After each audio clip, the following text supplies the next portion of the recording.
Hello and welcome, मैं हूं chef Sanjeev Kapoor. आप सबको मेरा प्यार भरा नमस्कार।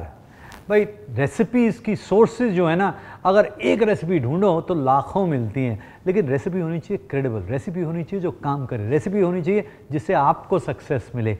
ऐसी रेसिपी है ये।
भाई, लोग कहते हैं कि हमारे चैनल को आप लाइक कीजिए। मैं कहता हूँ नहीं नहीं नहीं, आपकी जो रेसिपी है वो सबको लाइक करनी चाहिए।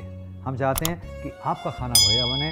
आप जब हमारी रेसिपी बनाएं वो दूसरों के साथ में शेयर करें। जी हाँ, असली नॉलेज शेयर करनी चाहिए, पास कीजिए उसको।